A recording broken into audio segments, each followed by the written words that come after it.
Custo de vida, emprego e desemprego, cesta básica, tarifas públicas, salário mínimo. Agora, na Brasil Atual, a análise do DIEESE. A gente vai conversar agora com o diretor técnico do DIEESE, Fausto Augusto Júnior. Bom dia, Fausto. Bom dia, Glauco. Bom dia. Fausto, na sexta-feira a gente teve aí o Supremo Tribunal Federal dando aval para o acordo individual, que na verdade pode determinar, conforme aí o entendimento, entre aspas, entre patrão e empregado, para o corte de salário e também de jornada de trabalho, né? O Supremo acabou, inclusive, derrubando a liminar que foi concedida pelo ministro Ricardo Lewandowski, que estabelecia um meio termo, digamos assim, um meio termo muito prejudicial para o trabalhador, inclusive, que na verdade determinava que o sindicato fosse comunicado no caso ali do acordo individual ser firmado. Como é que você viu essa decisão do Supremo, Fausto?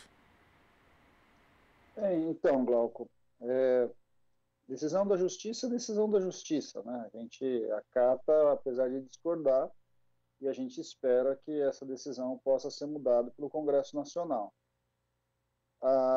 É uma medida provisória, então isso ainda vai à votação dentro do Congresso, vai poder passar pela Câmara e pelo Senado, e a gente espera que isso seja alterado.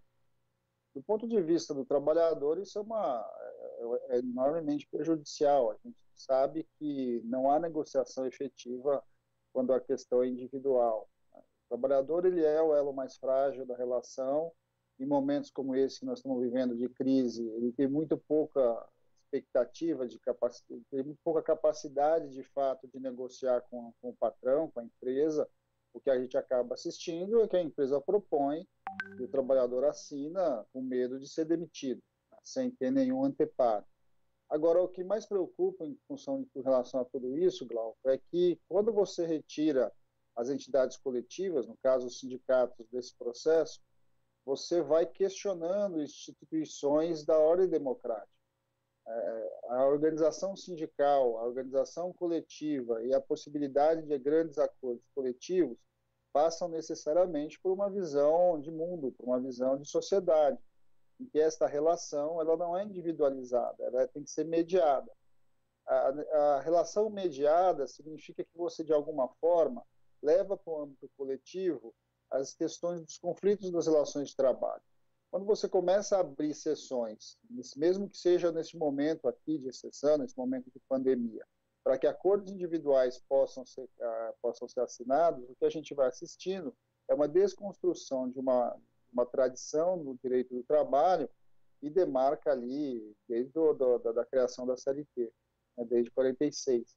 Então, assim, para nós é algo muito preocupante, né, porque você vai retirando as intermediações da relação de conflito, e aí a própria lógica de tudo que foi organizado no sistema de relações de trabalho no Brasil, ele vai sendo erodido, ele vai sendo desmontado, e para nós isso é bastante preocupante. Na outra ponta, é interessante também olhar que a argumentação que o STF diz é da necessidade emergente de fechar um acordo e de dar velocidade a esses acordos para a manutenção de emprego. Mas, por exemplo, a gente fez um levantamento recentemente, publicado na semana passada, em que a gente analisou ali 35 acordos. Esses acordos, Glauco, para você ter uma ideia, eles representavam acordos coletivos de mais de 2,5 milhões de trabalhadores. Ou seja, enquanto você precisa refazer mais de 1 milhão, 2 milhões, 3 milhões de acordos individuais, um acordo coletivo, por exemplo, o acordo coletivo dos bancários, ele significa para mais de 400 mil trabalhadores. Então, um acordo só. Então, essa história que o acordo individual é mais ágil, não é verdade. Se você implementa acordos coletivos, a capacidade desse acordo coletivo atingir uma grande gama de trabalhadores de maneira muito rápida, porque ele é um acordo só que pode ser expandido para a categoria inteira, é muito grande.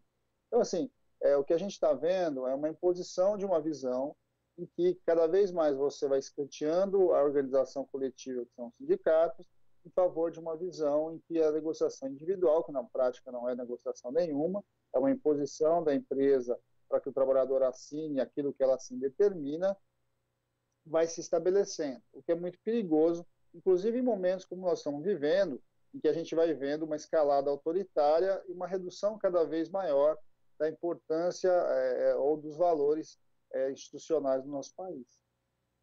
E é importante ressaltar, né, Fausto, que na verdade essa decisão do Supremo Tribunal Federal afronta na prática a Constituição naquilo que é um texto literal, que não caberia em tese interpretação, e por conta de um contexto de pandemia, o governo conseguiu não só aprovar isso no Congresso Nacional, como também passar no Supremo Tribunal Federal.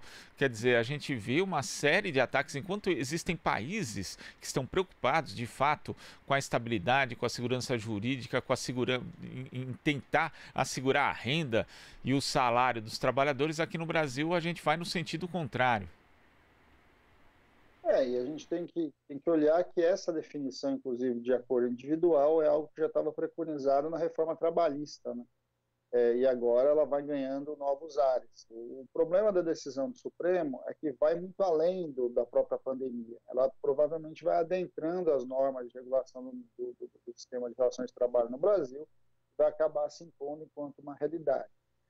Um outro exemplo disso, nós estamos ao longo do final da semana um embate importante com o governo em relação à MP 905.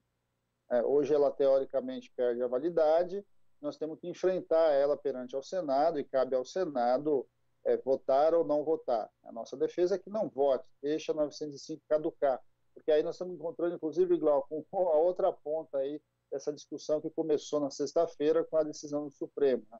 Porque a 905 vai também diferenciar, além dessa lógica de criação individual, ainda vai criar diferenciações entre os próprios trabalhadores com a tal da carteira verde e amarela, né, que vai ter direitos diferentes, que tem cargos diferentes e que, além de tudo, lida ali com um limite de salário de um salário mínimo e meio, podendo pegar as duas pontas.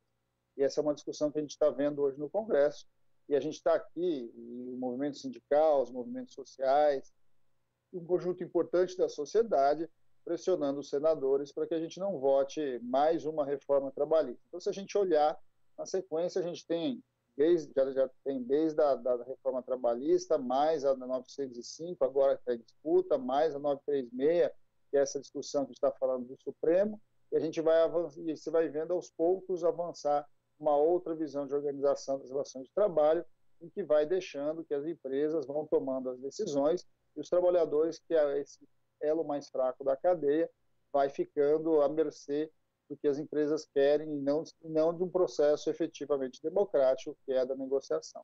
O que a gente espera hoje... Preciso que a sociedade fique atenta, até porque a gente pode ter um contexto pós-pandemia muito pior para o trabalhador do que até o cenário anterior. Fausto, muito obrigado aqui pela sua participação e até amanhã. Até a próxima, Glau. Bom dia. Conversamos aqui com o diretor técnico do Diese, Fausto Augusto Júnior. Você está ouvindo Jornal Brasil Atual. As notícias que os outros não dão.